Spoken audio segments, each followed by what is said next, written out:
Hey, welcome to another episode of Breaking Protocol from the Razzle Dazzle Show, our ongoing miniseries where we break down key updates and design questions straight from the development of Shade Protocol. These episodes are built around the game's community engagement series, Devs Ask You or DAUs, where Kendall and the team not only show what's changing, but invite fans to shape the journey with them.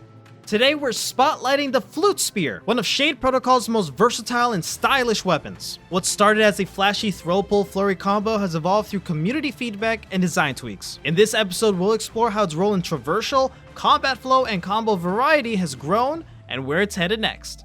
Be sure to follow us and Little Legendary on our socials and YouTube channel, and be sure to join the Shade Protocol Discord server to follow new DAUs, vote in polls, and share your voice directly with the dev team. Links to everything will be in the description down below, and with all that being said, it's Razzle Dazzle time! So players seem strongly in favor of expressive combat. Clearly, by reading through the DAU of the Flute Spears, the multiple DAU entries of the Flute Spears, it's easy to tell. How did this feedback shape current and future changes to the spear as of recording, as of development? Oh man, it's been intense. So what happens is, if you think about a spear, you end up with a lot of different combat styles that people are excited about, right? So you could end up with like a Black Myth Wukong style of it's more like a staff. There's a lot of people that like that, right? There's also more like, I don't even know what the name is. I think it's Insect Spear, I think is what it is. I don't remember. Oh, the Insect Glaive from Monster Hunter. Monster Hunter, yeah. So you get that kind of style that's very floaty and airborne and very fast.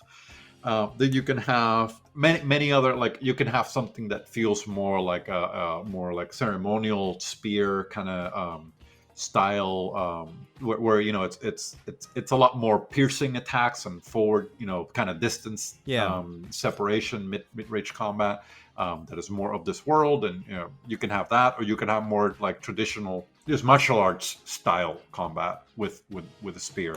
So there's so much you could do with it. The main challenge is we can't do it all. We cannot do it all in a way that feels right. So what we're going for right now, it's like a mixture of, I would say, a little bit of acrobatic combat with it, which is newer than before, but it's meant to work more like a spear than a staff. It's gonna be a lot more piercing, a lot more frontal stabs and stuff like that, and of course throwing. Yeah, and of course throwing and whatnot. Which with there's a lance and there's a spear and there's a javelin. There's all different things. Those are all different. But I mean, lance and spear are similar, but they are functionally a little different. But it doesn't matter. We're not going to get that boringly technical. But definitely a javelin is a different thing, right? Yeah. So throwing the spear, it's really more of a javelin motion, right? Then we're thinking more of a javelin, and we're thinking of that style of game of gameplay. Yeah, but the interaction with the enemies. But of course, the spear is so much heavier. It's such a heavy instrument, so it has to carry that punch, right? Of if you're throwing that at a speed that feels like it's going really fast, what is it going to do to an enemy when it hits them? So if we do that and then say, okay, well, you could throw the spear, almost like a bullet, but then whenever you're swinging it like a noodle, right? It doesn't join well. It doesn't feel interconnected. So, but the community has been really good at giving us some very interesting ideas of how to reconcile that. Things that we didn't think about before, things that we had thought about before. But I guess the most recent one would be the spear vault thing. Yeah. We don't have to go into the whole. There's a lot of lore into this one, but the short version is every instrument has, and this is categorically true, but some instruments just do different things when this happens. Whenever you dash in the game, if you hit an instrument, like a button of an instrument, you get a cancel ability. So it'll be dash into something. So you dash and you press the spear, then you would have. Normally, Zero would have done a forward roll, and she would have thrown the spear, right? So you're dashing forward, and she leans forward, she bursts forward. If you're pressing the spear input, then she would dash forward, and then whenever you press that input, she would do a roll and throw the spear really quickly, right? So it looked really good. It was really beautiful. We showed that to the community, and people said, that looks awesome. That's great. But what about a spear vault? Like, what about like vaulting, like using the spear as a, you put it in the ground and you vault. And I said that's great, but whenever people are pressing the spear button, they're trying to throw it. That's the intent. And we got a categorical no on that one. Like it was pretty great. Like people like, no, I mean, if I'm dashing and I'm pressing the spear button, like I'm not trying to throw it. Yeah. I'm trying to attack with it, right? And I'm okay. Well, tell me more. And then I do that a lot. This is something that I learned from a past boss of mine in the Fortune 100 company, where she would say this all the time, like, say more, say more, say more. And, I've kind of obsessively learned to do that. So I ask people a lot of that, like, okay, tell me more about this. Even though in my mind, I'm like, 99% we're not going to do this, right? You were very adamant about it at first. There's no way we're going to do this. And it was, I think you were there. I mean, I never say no. I never ever make people feel like their feedback is never going to be implemented, because I never know. And I think that's why we landed here, right? But I was clear from the beginning, like, okay, but let's not forget that the intent of the player is to throw the spear to the wall. And then as we went through it, people were like, no, it's not the intent, right? That is the intent, but I can do that standing in idle. I could do that by holding the button. Right. I could do that by not dashing, right? But if I'm dashing, I'm trying to stay safe, right? I thought that was a beautiful interaction that we had there. So I said, okay, let's believe that that's true. Let's go with that. Tell me more. And then people said, well, maybe you use the spear and you vault over, right? You kind of fly over an enemy. And what does that look like? So the more people gave us some of those ideas, it worked out, and it started looking like a good concept. Yeah. And we said, okay, well, this is problematic in the sense that, spear vault would mean a lot of horizontal distance, right? Yes. But it also means vertical distance. So whenever we're adding those two, just to give people like a little bit of why was this difficult, imagine you're doing this in a very tiny passageway that the ceiling is very low. Now we have to account for that, right? Because if the ceiling is very low, Zura just cannot jump, but that's easy. Whenever you jump, you'll hit the ceiling, and that's fine. But if now you can press dash forward and hit this button, and you're going to vault, right? We could, of course, we cannot, and it's not the same feedback for the player to tell them, oh, you just hit the ceiling, so you didn't vault, right? So we cannot really do that. So we have to make a vault that was low enough to the ground where, it'll go over enemies, but it won't like go really vertical. And these are things that people don't, it's not that they don't understand, they clearly understand it. But whenever I'm talking to them, they're like, oh, but that's easy to solve. You just make higher ceilings. It's not that easy, right? It's really not that easy. There's a lot of complexity to that. But yeah, it has implications on the entire game when you're making something like that. So, but we were excited about trying it, and we did. And if someone hasn't seen it, hopefully we get to show it either here in a video or go to our social media and look at it, because it's spectacular. The motion is beautiful. These animators are cracked. The motion is amazing. There's like you vault right out of the dash, and then after you're in the air, she does like a spinning attack, so it's multi-hits, lands behind an enemy, and does like a big swing AoE that hits enemies in front and behind you. So it's safe to do. If you land between a bunch of enemies, it swings, all around you. So, at least you're quote unquote safe because you hit them all, right? But it's now you're in the middle of them. And that might be your intention for many reasons. This goes more to enemy design. There are enemies that want to be in front of all the other enemies and protect them. Spear Vault will let you kind of cross into the back line and, get to, the support units of the enemies, because the enemies work together in our game. That's not like a well-known fact, but it's not a spoiler either. Our enemies work together kind of well. That's the hope in the end, at least. So you want to get to the back line sometimes, and this is one way of doing it. So it's really good for that purpose.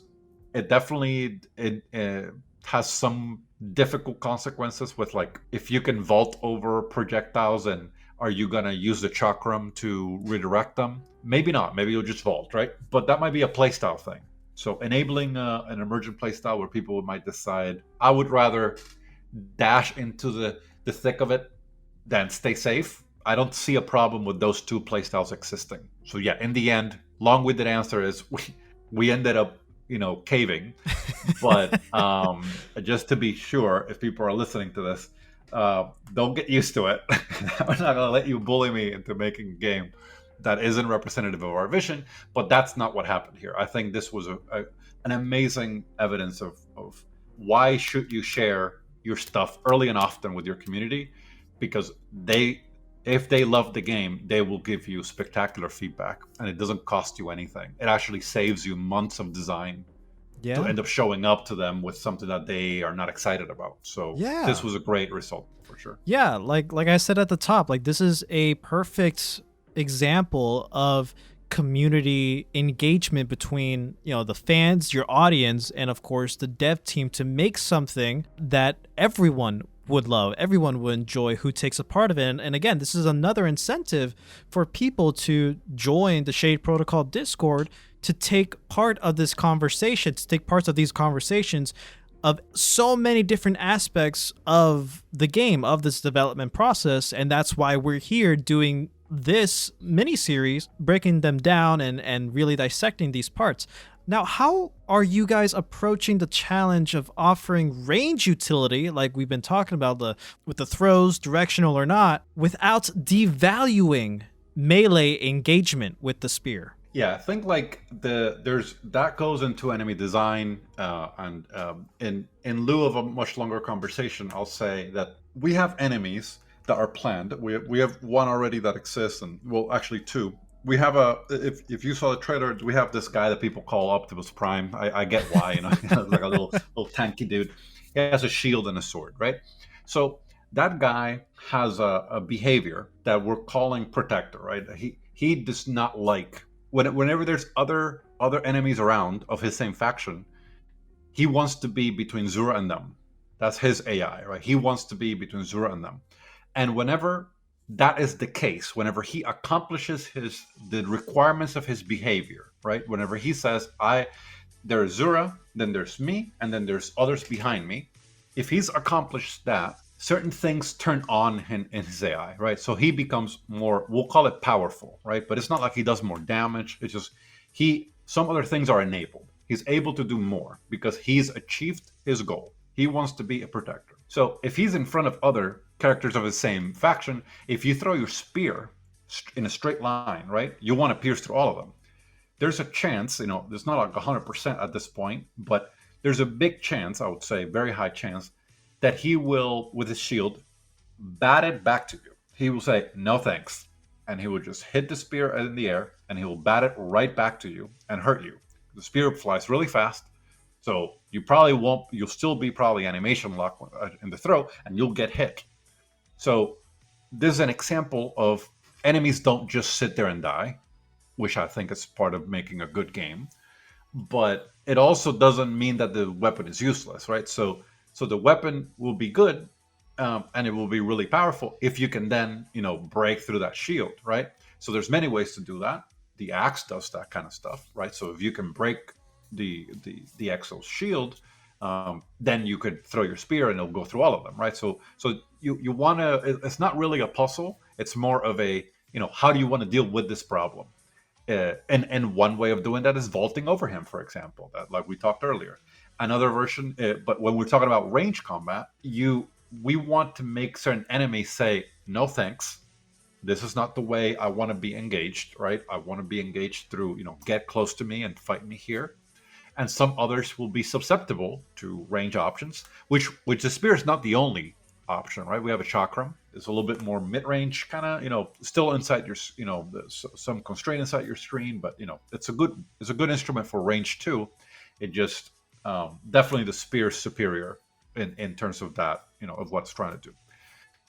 So I guess summary would be, I think like even airborne enemies, some airborne enemies will not want you to hit them with a spear, and they will do everything they can to not be hit. But a good player will find a way to use the spear effectively anyway. So I'm not saying some enemies. There's no enemy that will 100% say, I don't want the spear to touch me ever. That's not. We don't want to design that. Shade Protocol continues to be shaped not just by its creators, but by its community. Whether it's refining how story is told or rethinking player immersion, every DAU opens the door to deeper collaboration. Thank you again, Kendall. Thank you.